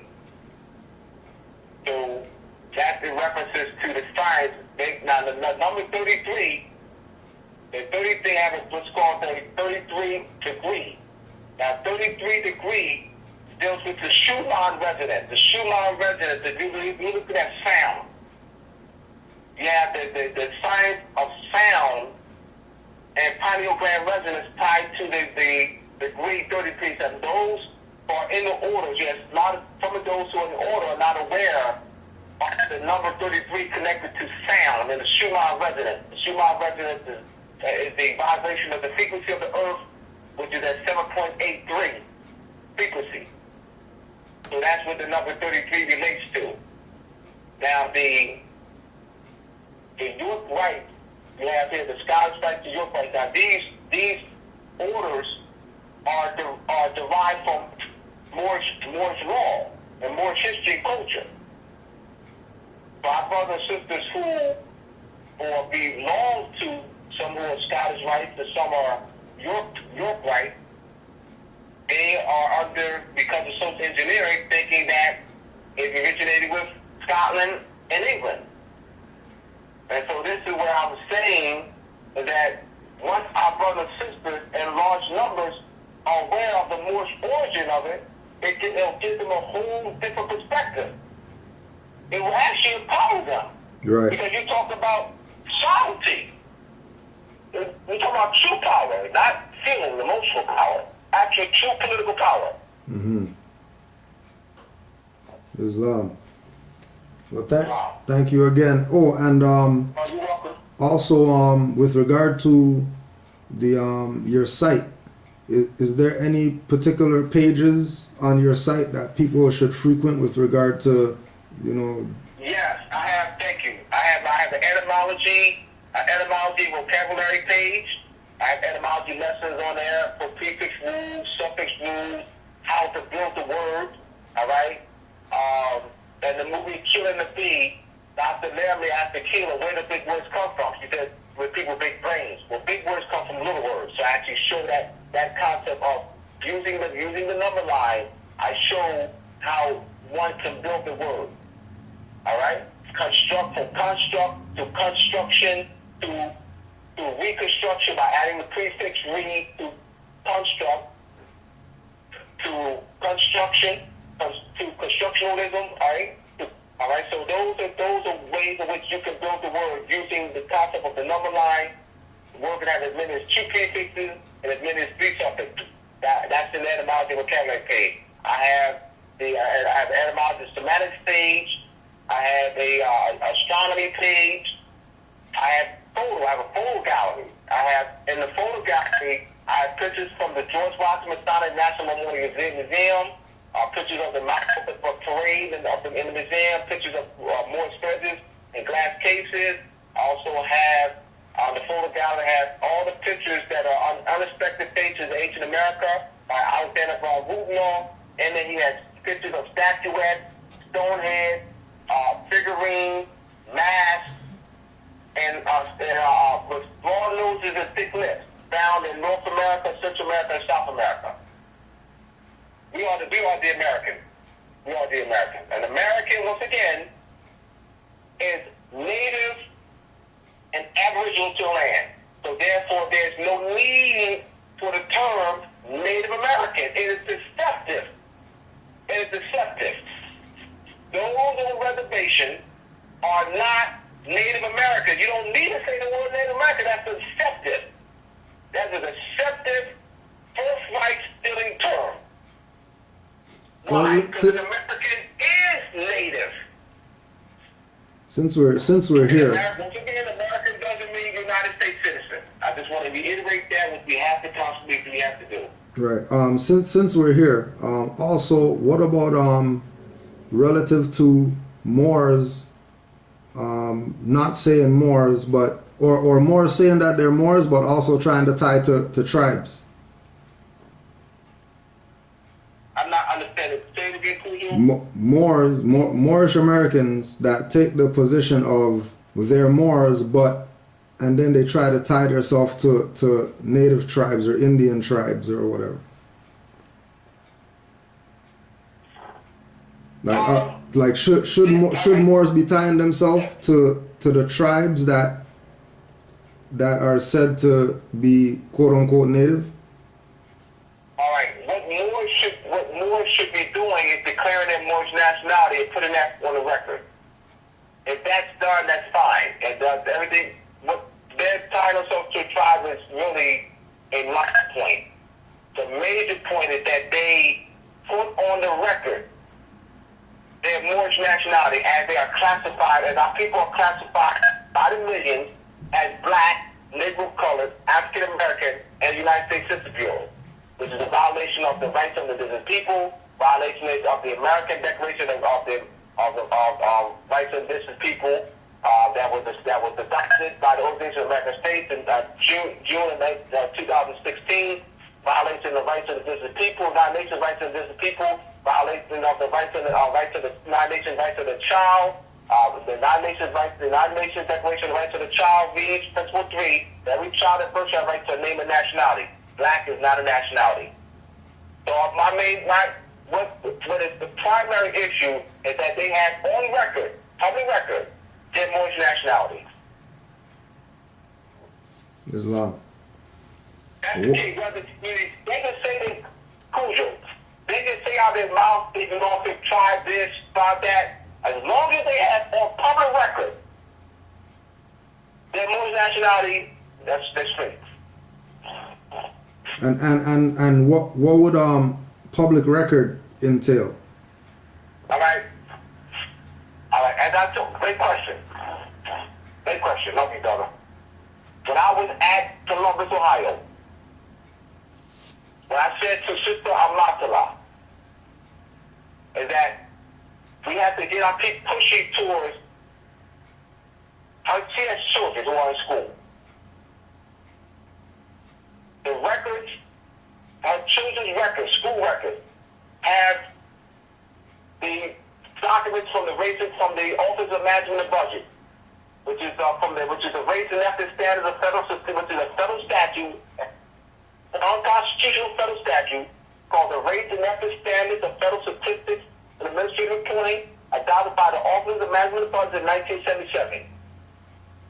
She has been in her children's school record.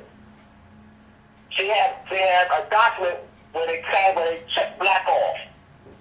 Well, I suggested to her, is that we want that document removed from that record and put their Moorish document in the record.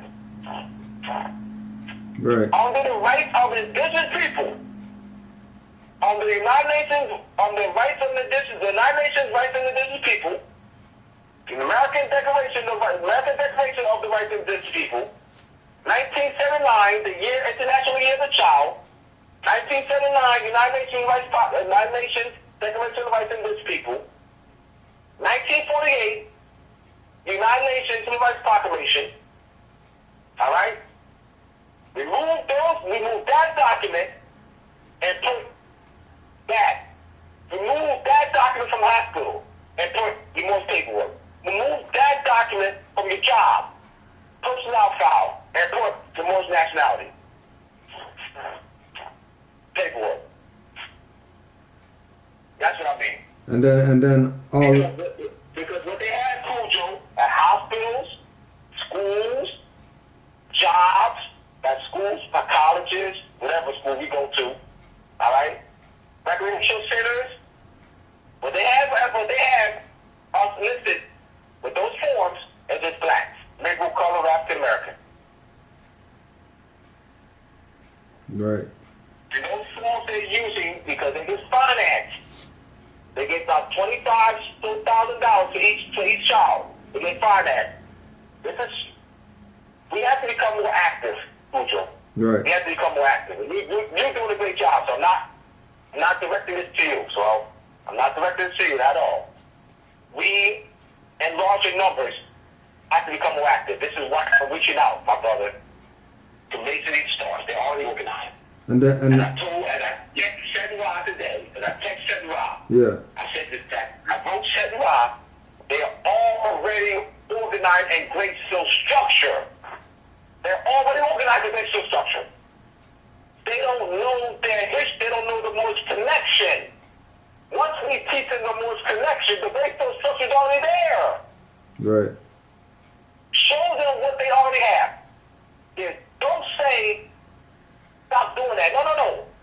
The intelligent thing to do is to show them the Moorish connection that they already have. Mm-hmm. They think it's Europe. They think it's England. Right. That is my brother. That would be a tremendous.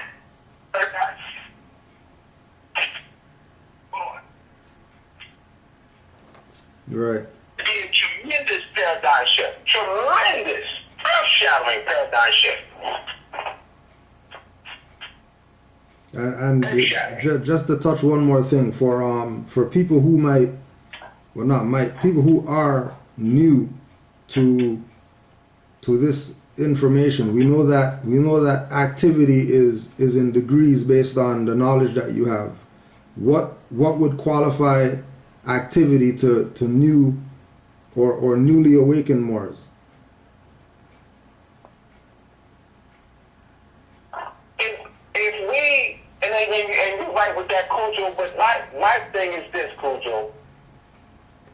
If we can get them to the point that they know that the Moors in large numbers,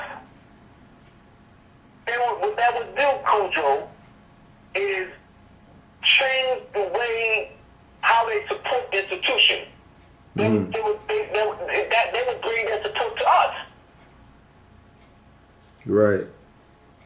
They will bring their support. Meaning they don't all have to know what you know. But if they know that they're Moors, they now will be what? Bringing their support, their finance, and support to us. Catechism, right? There you go.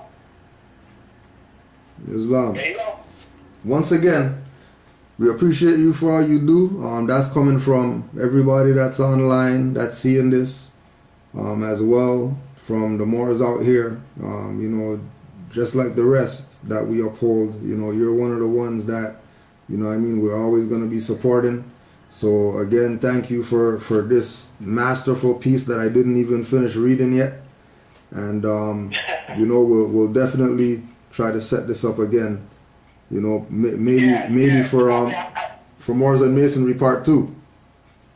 Yes, I didn't actually get a chance to go too much in about the book, but those are good points. I'm glad you raised those questions. I'm glad you went to the email and asked certain questions. Those are good. The questions you asked were needed to be asked. I thank you for that. All right. I thank you for that. Those points of clarification have to be made. No problem. Because you got misrepresentation. You got issues have to be clear. Right. You're saying that the issues with particularly with brand. In fact, one brother asked me, where's my grand body? That was a question that was posed. Yeah. Because he's a brother who's a member of Moorish Science Temple of America, right? And I said before, the Moorish Science Temple of America grand body has to step up. Right. They have to step up. And this is not the United States. Right. This is Morocco. This is not the United States government. This is the Moorish government. They have to step up in activity and knowledge. So now they have to step up. So the lack of them stepping up, is that the same as when a people realize that their government's corrupt, it's time to abandon that government and set up your own?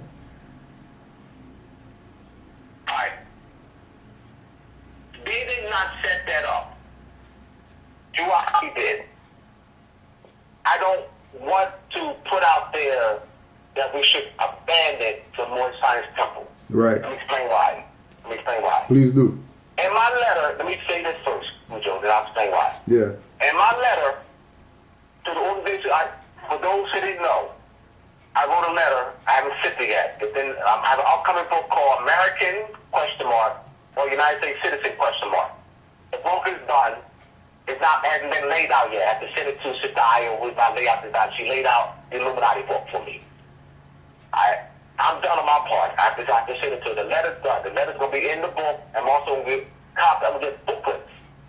I'm going to have the letter to the Organization of American States and copy in a booklet, printed, laid out in a booklet, printed in the booklet form.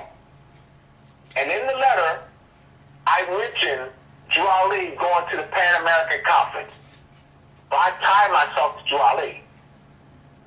So I don't want to put out there, Cujo, for our brothers and sisters to abandon the Moorish Science Temple. Right. But to set it right, to talk about it in its proper perspective, for how it should be run. Right. All right? It's not being run correctly. Yeah, in its full capacity. They're not representing our people. Right. They're not representing our people. I'm not saying our people. Let me qualify. All right, because they think our people are those who are already conscious. No. Our people also include, and we are those grand body members. Our people also include those who are denationalized. Our people don't just include nationalized Moors. Right.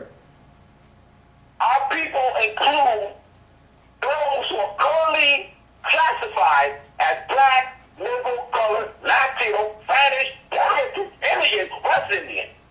All right? Our people include that. They don't just include those who are nationalized. And I'm only saying that because I've heard some, thank you for the word some, I've heard some over the years, leadership say, all right, but their focus is on nationalized Moors.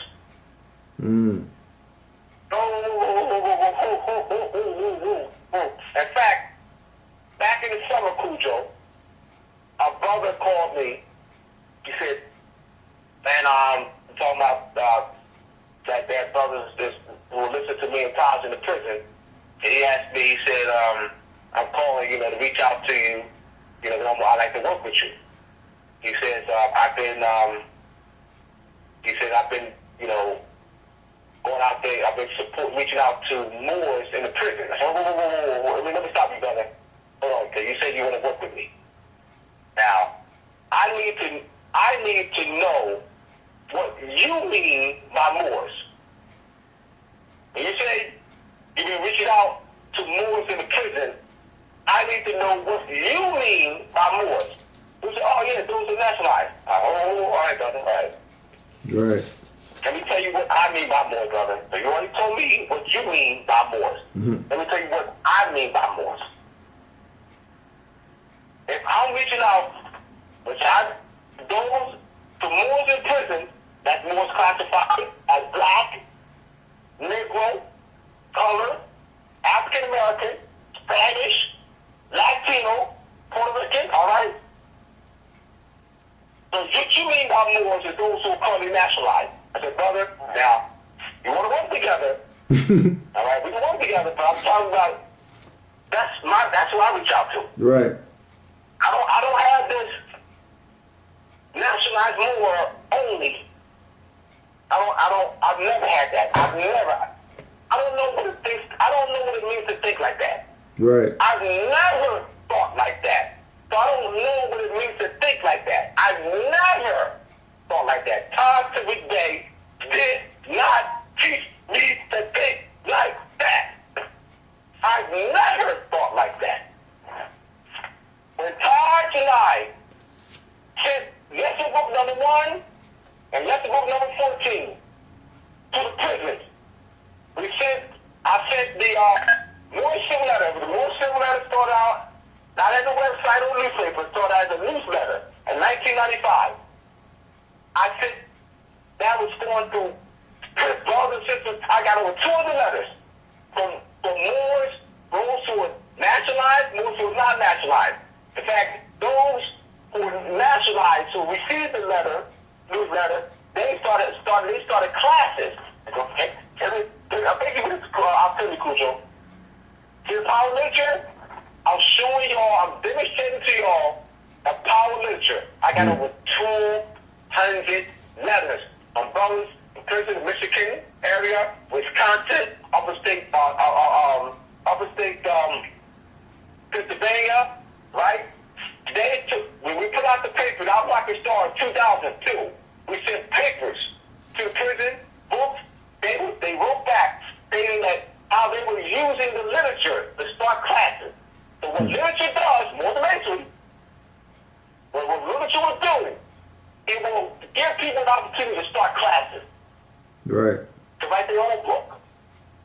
That's what it sets a legacy. That's why I had to get it out. Right. It's a legacy. I know from my own personal experience the power of literature. Nobody has to tell me nothing.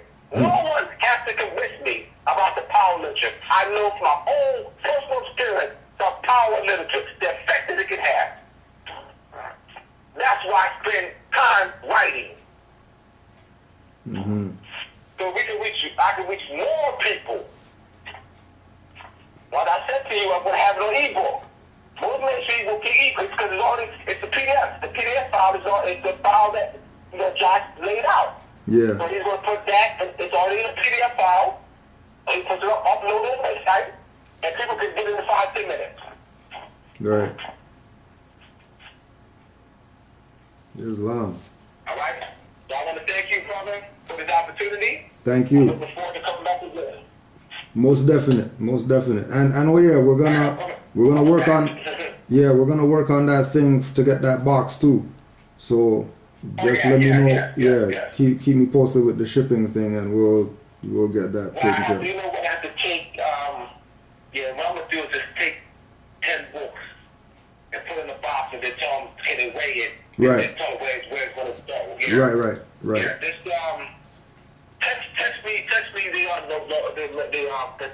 text me the tax ID number.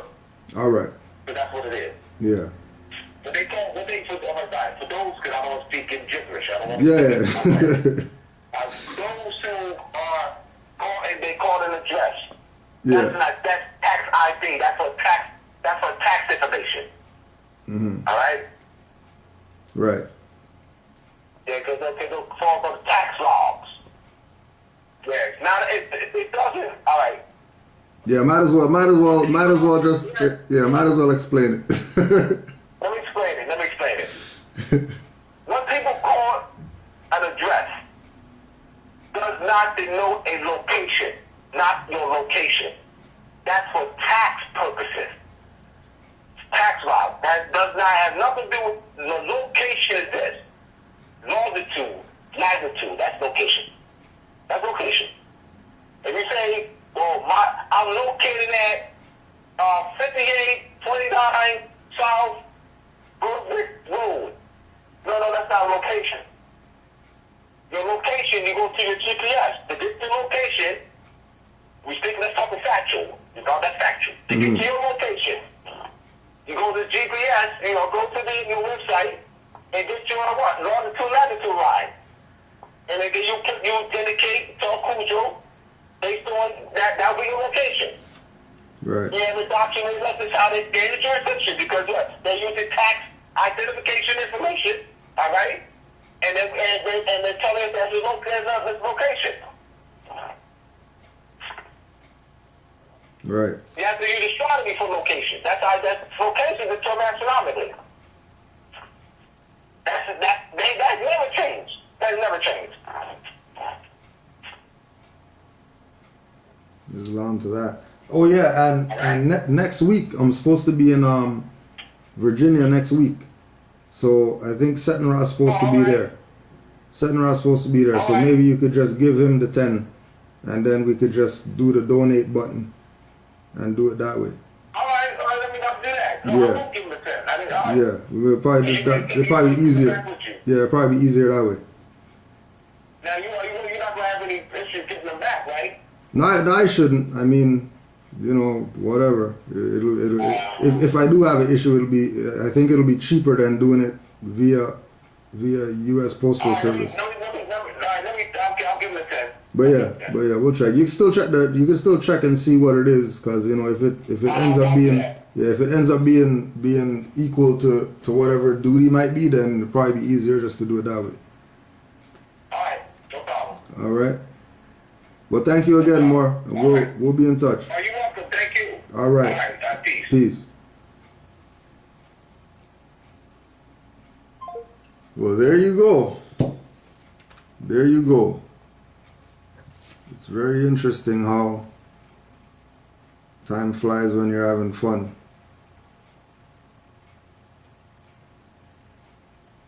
Very, very interesting.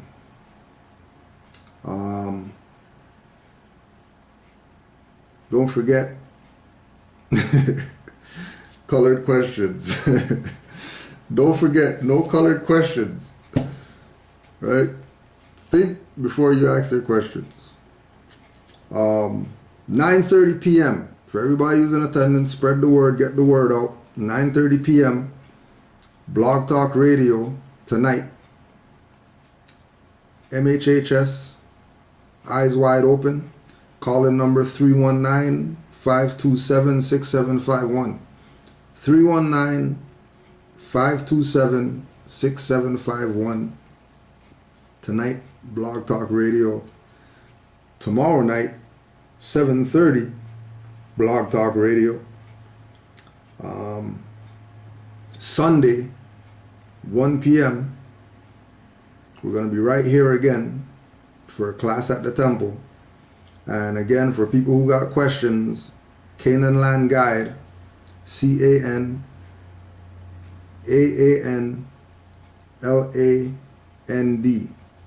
Canaanland Guide at gmail.com. If you got questions, if you know people with questions, if somebody comes to you with questions, just send an email to Canaanland Guide and we'll deal with those questions. And don't forget, watch my prophecies, available right now. Don't forget, February 4th, we're going to be in Virginia at the House of Consciousness. That's next weekend. I don't know if they have internet there. If they do have internet there, you already know how we get down once we have internet. Don't forget, pick up your Moors and Masonry, right? Get your Moors and Masonry. That's available. And don't forget, if you miss hip hop music, the Wisdom of the Womb Canaanland Moors compilation album is out and available on willofalah.com. willofalah.com. You can get that there. Matter of fact, we'll just get a little something, close out with that. Wisdom of the Womb. Don't sleep on Canaanland Moors, because, you know, it's real. It's real out here. Alright? So, we'll just close out with our prayer. Thank you for everybody for being in attendance. People who sent questions that didn't get your questions answered, we'll deal with those on Sunday.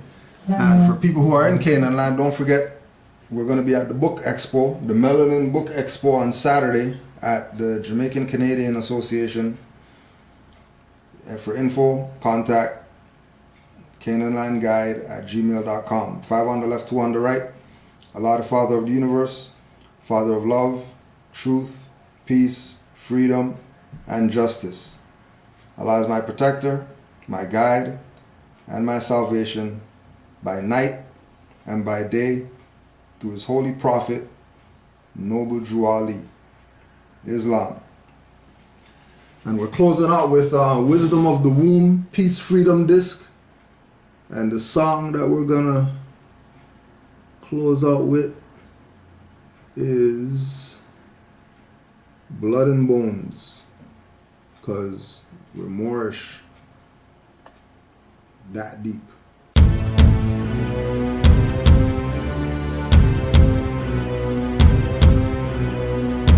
From the ancestral ground.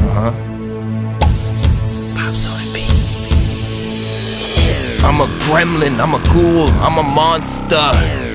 Tell me your dark secrets if you want stuff. On a moral incline, I won't haunt ya. I won't spill beans, no I won't say jack. Me and the movement, man, we go way back. This ain't your everyday old school playback. Old enough to know, homie, don't play that. But she will, so let's be real. Some just wanna go and come back for a refill. All they wanna do is meet $1 million and make $1 million off $1 million, stack it to the ceiling, throw it in a truck.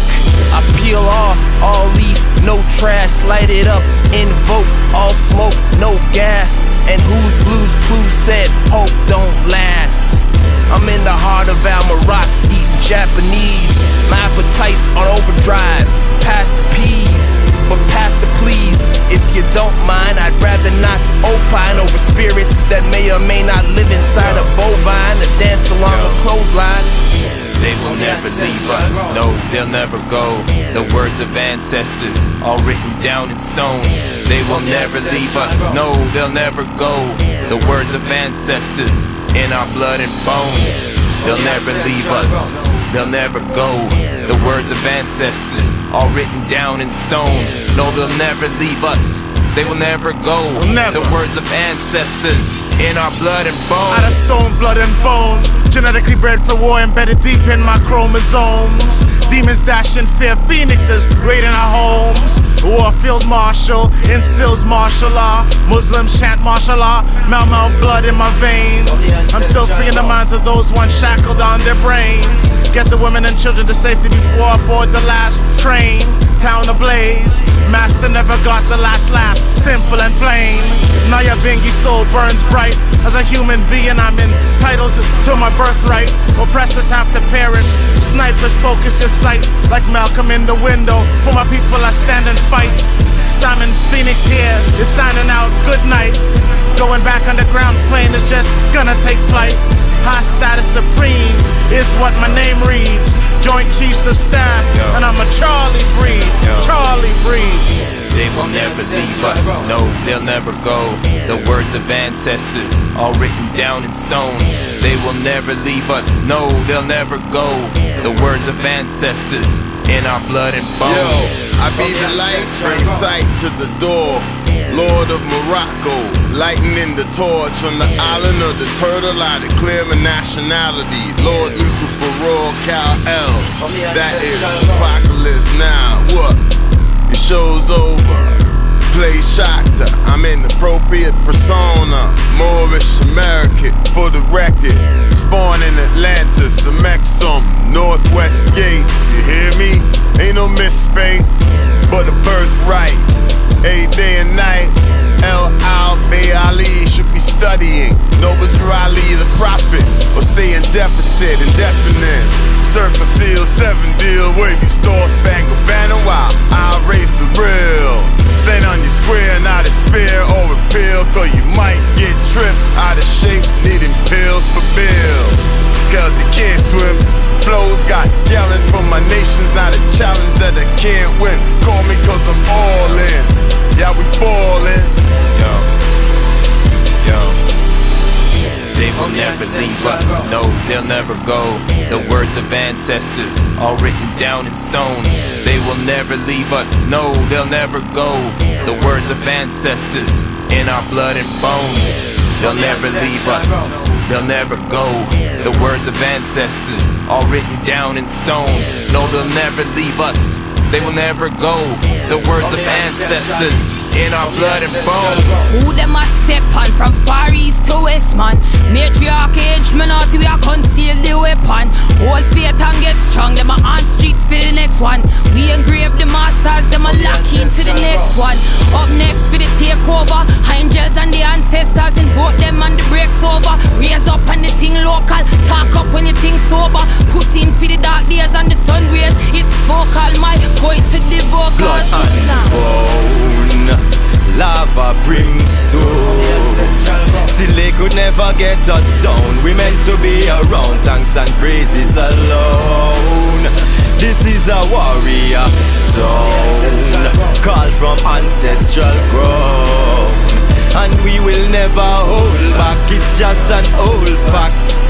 I and I stay royal to the bone. They will never leave us, no, they'll never go. The words of ancestors, all written down in stone. They will never leave us, no, they'll never go. The words of ancestors, in our blood and bones. They'll never leave us, they'll never go. The words of ancestors, all written down in stone. No, they'll never leave us, they will never go. The words of ancestors, in our blood and bones. Ancestral ground.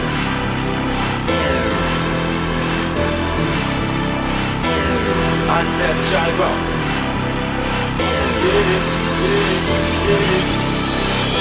From the ancestral ground.